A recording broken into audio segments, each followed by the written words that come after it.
thinking about, okay, what interventions and strategies are we using for Tier 2? So just taking a look, you'll notice that some familiar interventions. We have our System 44, Read 180, Math 180, and just really noting those are in the Tier 2 portion of the pyramid, no longer a part of that Tier 1 instruction as it had taken place at times. So on this pyramid, again, everything is streamlined into one place. These circles, or the bubbles, what are we calling them here? Buttons. Buttons, thank you. We can click on them and find out more. So if we could click on System 44, Shauna. Okay, so if you want to find out more information about a specific intervention that we're using widely across the district, you can click on these tools, but now you can easily access it. It is the entrance. The entrance and exit criteria. For System 44, you can find out all about that here.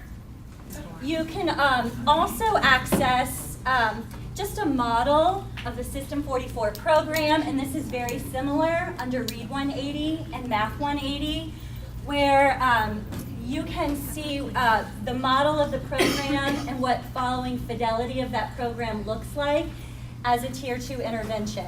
So you'll see that. So you will see the model if you're following with fidelity, and some blurbs really describing those programs.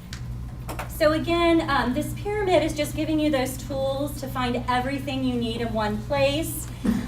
So with the Tier 2 interventions, we have the System 44, Read 180, very similar. And flipping back, you'll see Math 180 as well.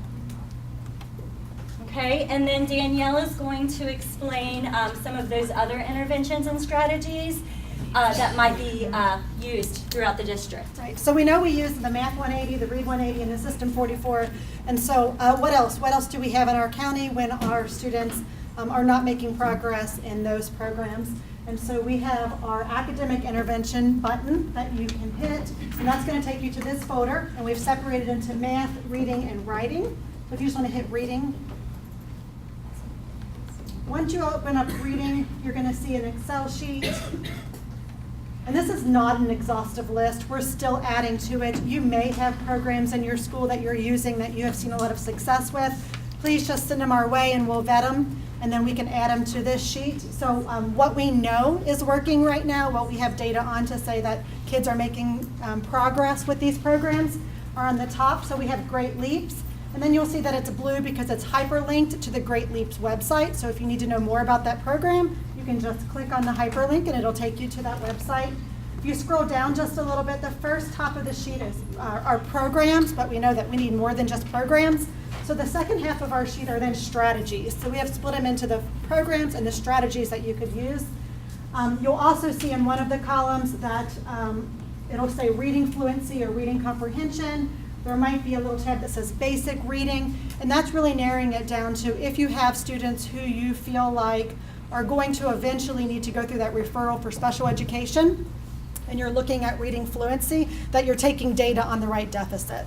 A lot of times we get into those meetings and you have lots of different data, but it might have been for reading comprehension and not reading fluency, and then we're kind of starting over. So it is specified in this middle column for you if it's reading fluency, reading comprehension, or basic reading. So Danielle, are you saying, because that's what we were discussing over here, the different... What you'll see on the bottom half here, there are strategies that we could use, but what's going to make that different is the duration and the amount of time or the frequency. You'll want to go back to the definition of that tier. So if you're looking at that strategy, in order for it to be considered as a Tier 2 or 3, you need to make it meet the criteria of the definition. Okay, and then we have something very similar to this for math.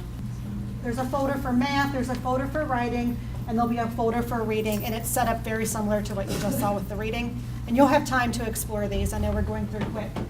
And then back in the pyramid, there's also the behavior side of the house. And Tara took us through that a little bit earlier. So the behavior side of the house is going to work similar to the academic side of the house.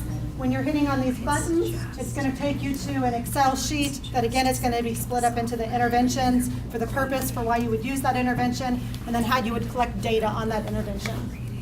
And like Tara said, some of them are still under construction, so if you click on them and they're not there, rest assured they'll be there in August. For the academic side, if you have programs or strategies that you're using in your building that you know work with students, just send them our way and we can vet them and add them to our Excel sheet.